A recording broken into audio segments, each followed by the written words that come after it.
anybody. I don't know how to expect me to vote that. And to me, you are honorable members of this house. Proceed, Honorable Premier.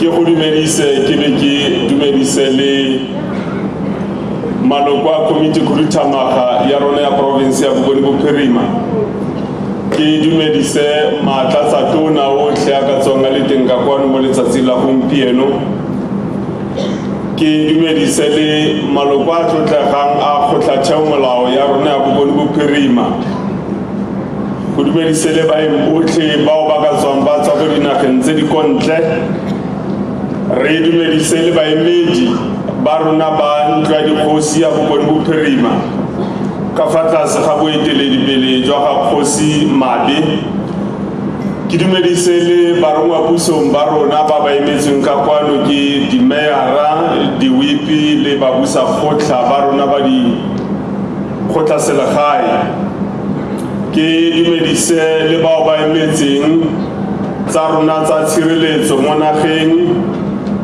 the leader of the administration of the province, Dr. Lydia Sebeko, ke dumedise le baemedi ba karolo ya borobong ya molaotheo ya rona ya Afrika Borwa le badula ditulo le batsamaisi ba ditheo tsotlhe tseo e leng tsa puso ke dumedise le bao ba emetseng tsa sedumedi baagi ba rona ka kakaretso boemedi jwa rona jwa kgwebo jo bo leng teng ka kwano mo letsatsing la gompieno mo ngwageng o fetileng Madam Speaker ke amogetse kopo e tseneletseng thata go tswa mo go Honorable Skete a re go batswetswe gore ga ke bua Setswana ke ska ka bua Setswana se se tseneletseng thata ka ntlha gore le batho ba ba ranolang iketa ba mo ranolele sentle a ba kopa gore gongwe gape ga ke bua Setswana ke tsamaye ke setswakanya ka sejatlhapi bjang ke tle go leka gore ke dire jalo Honorable Skete ke go utlwileng gonne ga no dira kopo ya go nna jalo ke dumedise le baagi ba Bokone Bophirima botlhe ka kakaretso. Honorable Speaker, ke solofela rotlhe re itse gore in about 3 weeks ago Mekotane was celebrating her 106th birthday. We all know that Mekotane o tsaletse ngwana ileng Moses Kotane wa leng ka kwano mo Bokone Bophirima re ne re re modimo iketo ka tshegetsa mme wa rona wa mo keletsa ka pholo le gore botshelo ba gagwe bo kgone go tswelela pele go sena selabe sepe. Madam Speaker, we are here in Marikana and we agree with you, Madam Speaker, when we wrote to you that it will be necessary for us to come and have the state of the province today here in Marikana. This is done because, Madam Speaker, as you will be aware, 2 years ago as the province we came here in Marikana to launch the program of reconciliation, healing and renewal. This program of reconciliation and healing and renewal was a consequence of the tragedies that befell the people of Marikana in particular and the people of Bokone Bophirima in general. So we are saying to Marikana, we are one thing. Rona le lona re so se le sengwe. I therefore take this opportunity to bring to them warm-hearted greetings from the President of the Republic, President Ramaphosa, and you may have heard him when he was addressing Parliament, when he said that it is necessary for us to work together to make sure that the healing process takes place in Marikana, so that the old chapter can be replaced by the new. Madam Speaker, details of the work that is going to be done, further development in Marikana will be outlined next week during the debates and during the budget speeches that are going to be presented by the departments. Madam on behalf of the group, when you said Khariji speeches are previous, we asked the premier question, the previous question.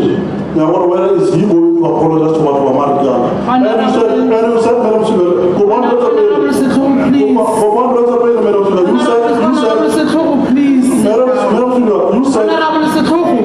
please sit down. Will you allow me to finish? I will never allow you to finish because you are disrespectful. Please. The Premier is presenting his speech. He's not yet even into conclusion. You just preempt to Sango. Or what you want is not in the speech. Allow them, I don't even know. Allow the Premier to present his speech. Honorable Elisha. Thank you very much. Honorable Speaker, I'm not very sure what is it that is happening. I'm worried about the decorum of this House, and it is my responsibility as Chief Whip of this House to assist you to ensure that the decorum of this House is maintained. You have ruled on the matter that Honorable Sihlo is raising time and time again. Now, if Honorable Sihlo does not accept your ruling or has a problem with your ruling, as a member of this House, he knows precisely what channels to follow, what the process is to raise his dissatisfaction with a particular ruling.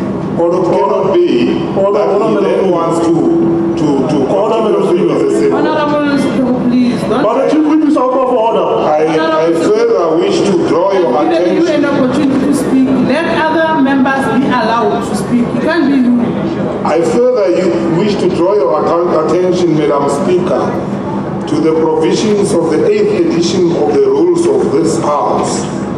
Rule 20, sub-rules 1 and 3 read together, which would further guide Honorable Sihlo as to what he needs to do with regard to the matters that he is raising. I'm not saying he does not have a right to freedom of expression in this House, but what I'm saying is that the politics of time and space are probably hitting him. Thank you, Madam Speaker. Thank you very much. Honourable members, I'm going to allow Premier to speak because the act that you are raising in terms of your privilege, it also recognizes the privilege of other members. So in terms of that act, the Premier is also protected by the same clause that is protecting you. Honourable Premier, may you please proceed. And this is my ruling, honourable members. I will no longer allow any orders pertaining the same issue. The Premier will proceed. I've tried my level best, honourable members. I've tried my level best. Don't push me. Our intention, all of us here, is to listen to the Premier. We will have our opportunity next week, Wednesday, to deal with any other matter that you want to deal. And if you are not happy with the ruling of the Speaker, like Honorable Elisha is saying, there's a rule that you must apply in dealing with that. I've made my ruling, honorable members, on this matter. Proceed, Honorable Speaker, can I the only problem it's like we must keep quiet. If there's anything that pertains to members, Honorable Mutsedi, you must give me any opportunity. No, we are from now onwards. May you please, if you can just withdraw that part. may you please sit down, Honorable Muti. Please sit down. Proceed, Honorable Donafolo. Thank you very much, Honorable Speaker. This year is declared the year of Nelson Mandela.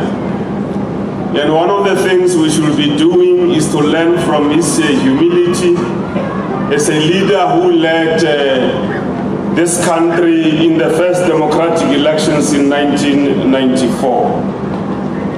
Madam Speaker, we want to draw the attention of the House that this year also will be celebrating one of the stalwarts of our revolution, Mayor Albertina Sisulu.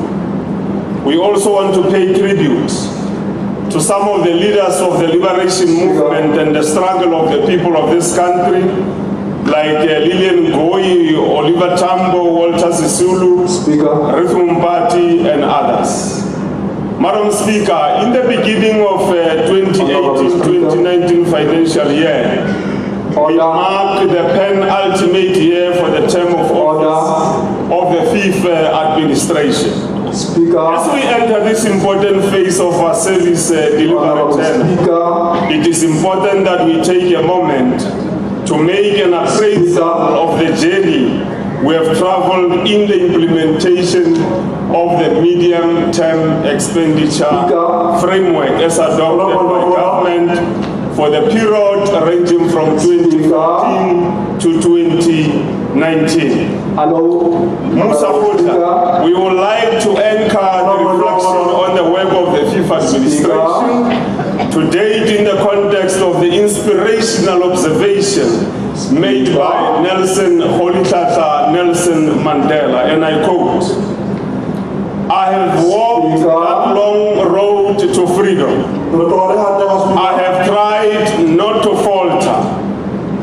I have made missteps along the way, but I have discovered the secret that after climbing a great hill, one only finds that there are many more hills to climb." Close quotation.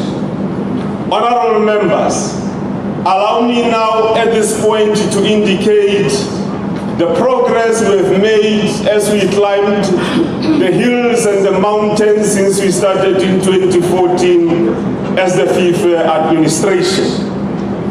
In 2014-2015 financial year, when the fifth administration took over, Madam Speaker, we had the accruals in terms of the budget amounting to an amount of 1 billion rand. Honorable Speaker, we successfully reduced this amount from 1 billion to 750. In the last financial year, Security of the legislature, may you please intervene on EFF? May you please intervene? I've been patient enough. You don't want to listen. You don't, instead that you don't want to be part of this city. Please leave. Please leave. Because what the Premier is presenting today is not only in the interest of members of this House, it's also in the interest of members of the public. Thank you. Proceed, Honorable Premier. Proceed, Honorable Premier.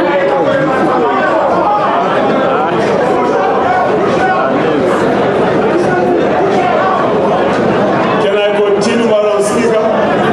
Please continue, Honorable Premier. Thank you very much. Order, Honorable members, order.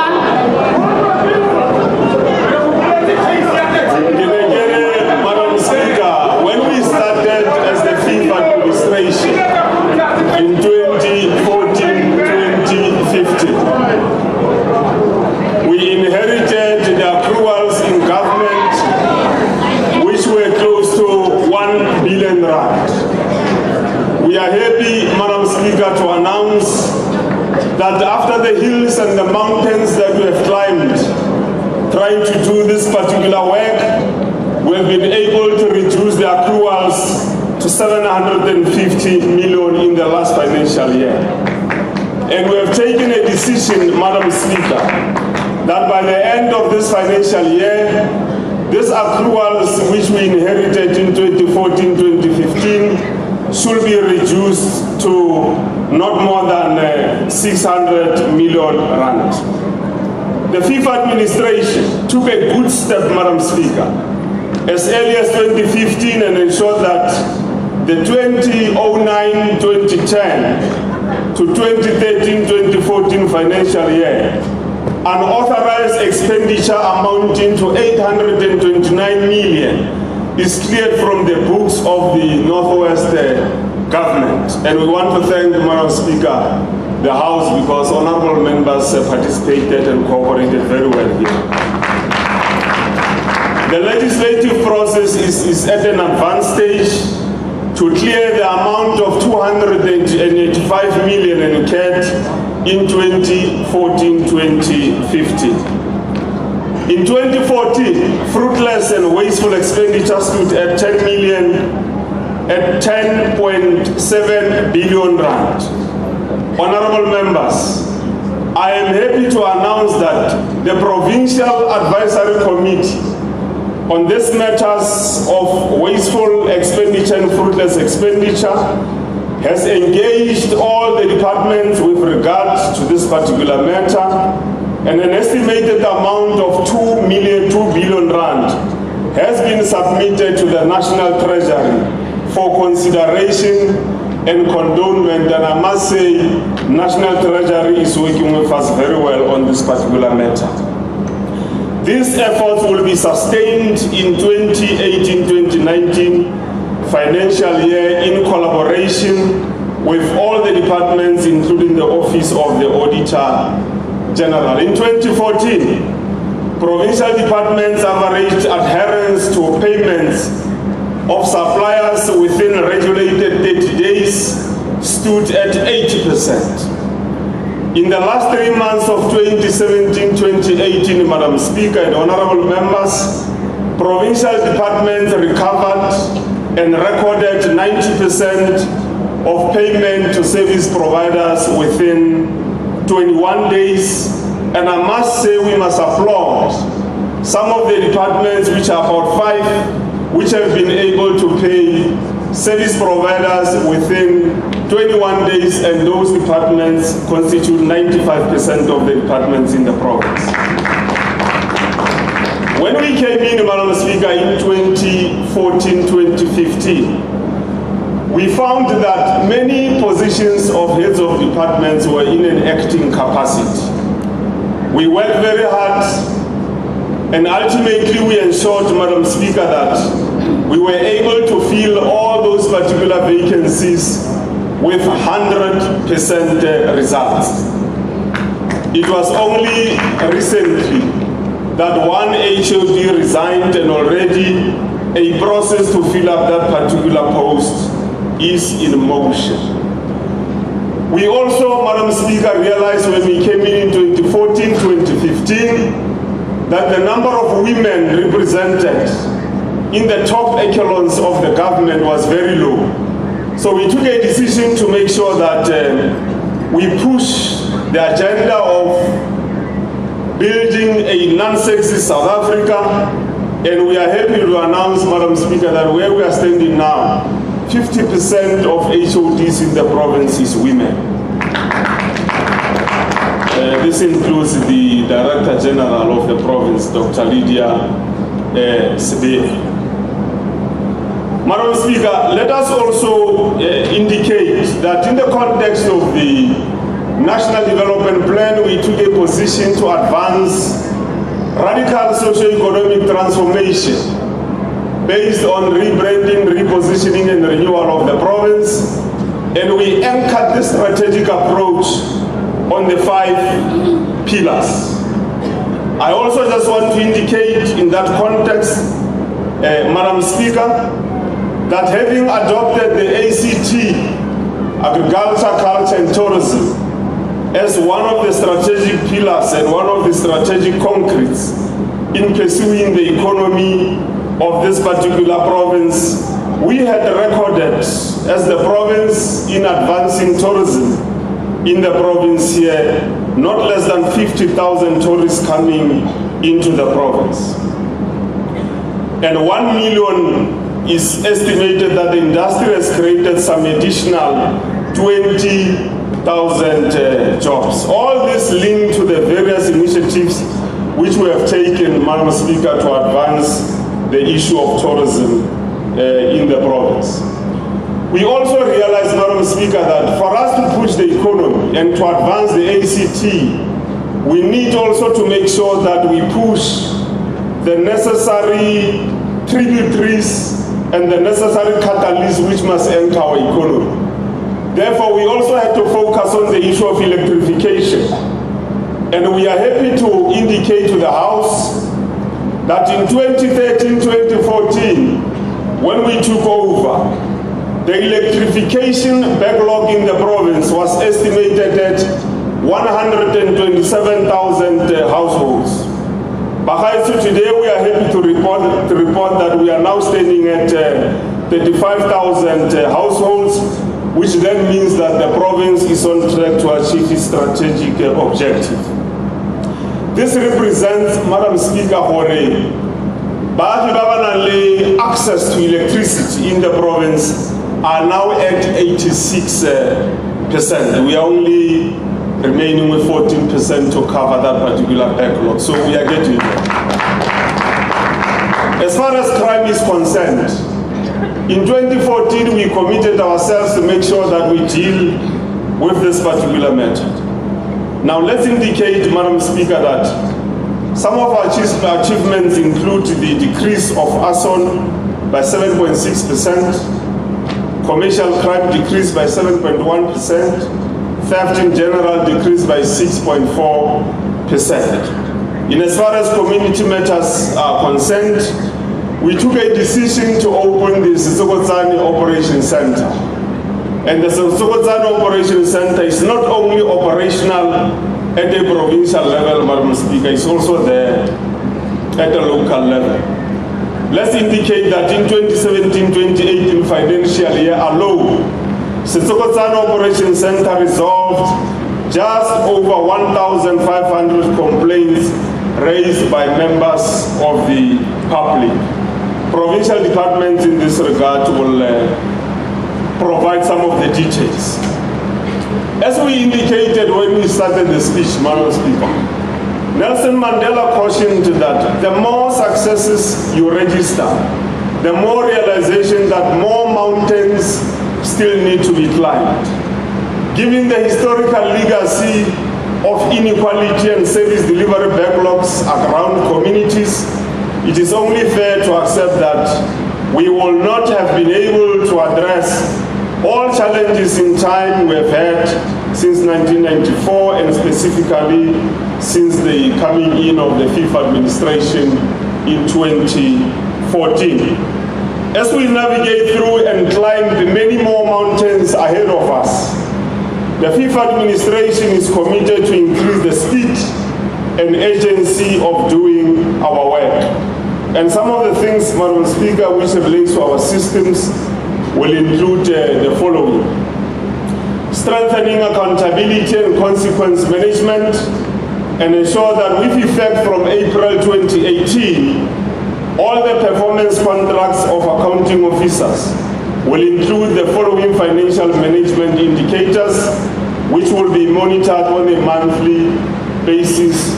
And this will include service providers being paid within 21 days, revenue enhancement and meetings, the revenue charges, VTSD spending, which is villages, townships, and small dorpies of 70%, and the need for us to make sure that we work on improving overall audit outcomes by the Auditor General.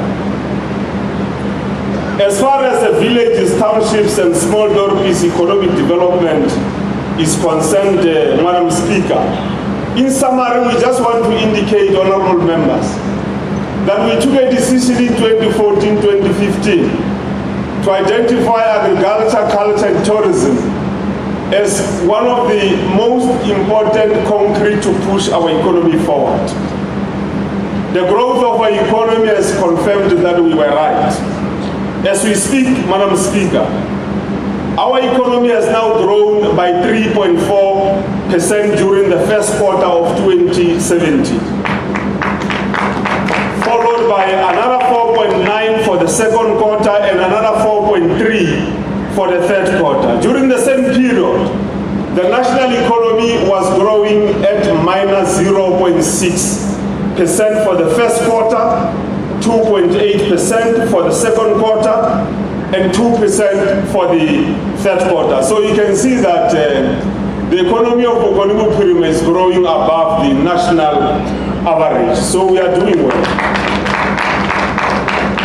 The fifth administration, as I've indicated, Madam Speaker, adopted in 2014 this critical pillar of the economy anchored on agriculture, culture, and tourism.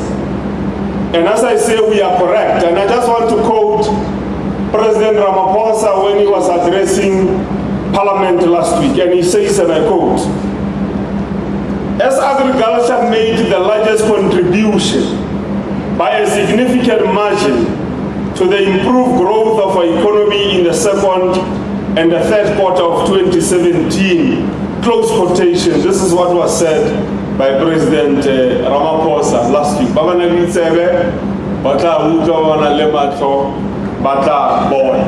were right when we identified these critical pillars of the economy when we came in 2014-2015. We don't end there, Madam Speaker. We took a decision that we are going to develop special economic zones, and I must indicate here that work is at an advanced stage to work with the national departments that are relevant in this particular matter, particularly to focus on the metal platinum based on the demand that is growing for platinum as a commodity globally. And I'm sure those who follow the news, you may have realized that the president of China indicated that one of the things they are going to be doing soon is to use technology that they will deploy in using platinum to help them to clear their environment in order to do quality control of the environment. This means that the demand for platinum is going to increase, and as a province we must be ready to push this strategic tributary of our economy, because it will help us to create jobs and to industrialize our villages, townships, and small dormitories. Madam Speaker, we don't end there. As part of building the villages, the townships, and small dormitories industrialization, we have taken a decision that as government, working through the Northwest Development Corporation, we are now going to be producing our own learner support material.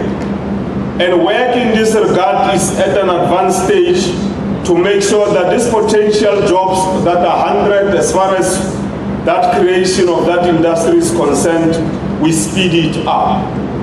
Secondly, Madam Speaker, in pushing the villages, the townships, and the small dormitories economies, we have taken a decision last year, as we announced, where we are going to establish what is called People Security Services in the province. And I must indicate, Madam Speaker, where we are at an advanced stage, and we are focusing on the VTSD areas in this particular matter. And our budget is ranging around 400 million on this particular matter. And through the medium-term expenditure framework, it will go to nothing less than 1.2 billion. I must just indicate to our people,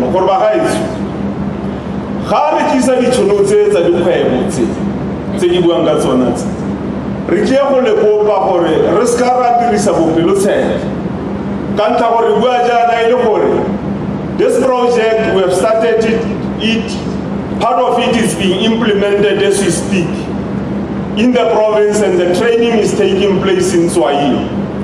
Now some of the young people there who are not employed then went and disrupted the training process of this particular project. So ke tla go kopa bagaetsi gore re somareleng re be re tlhokomeleng seo e leng sa rona. Going forward, this particular matter of insourcing and hybridizing the security services in the province is going to adopt a cooperative model.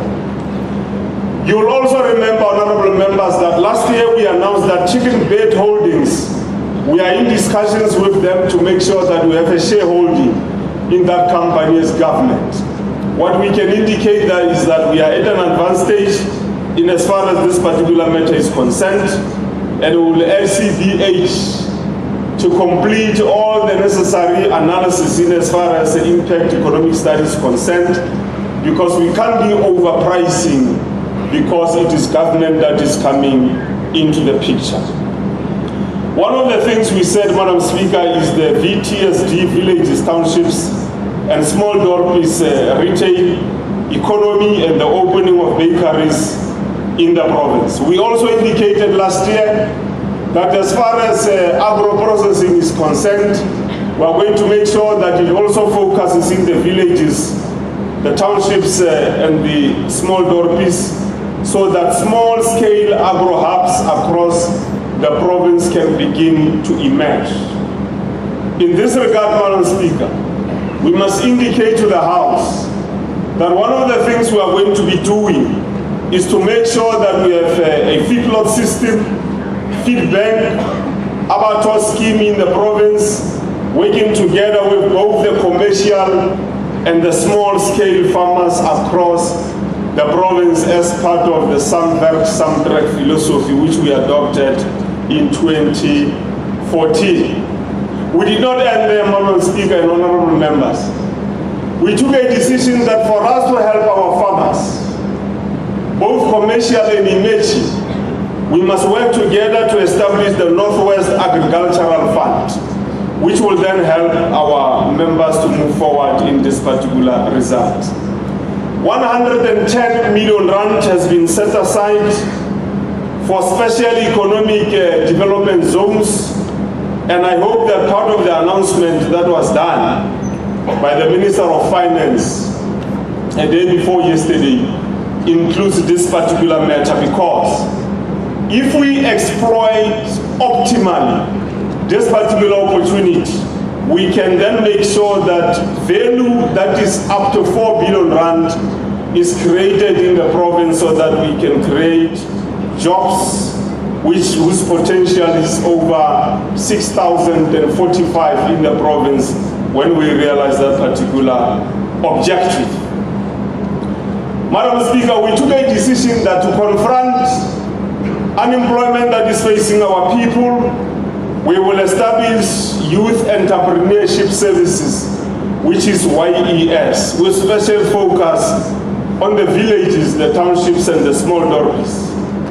We are happy to indicate to the House and all the honorable members that we have now opened the first VTSD retail house store in Potchefstroom, and it's working, it's supplying the tuck shops, the hardware stores, and so on and so forth in the JB Max municipality. We are not going to end there, Madam Speaker and honorable members. Some of the VTSD hyperstores are going to be opened in Mahikeng. The work has already started. The other one will be open in the remaining 2 districts, which is Bujanala and Dr. Rus Sokumutsi Mumbat. Ereginopole Tautona Khatefa Ntate Cyril Ramaphosa. Kiamonopole. Working in partnership with business, organized labor, and community representatives, we are creating opportunities for young people to be exposed to the world of work through internships, apprenticeship, mentorship, and entrepreneurship, close quotation.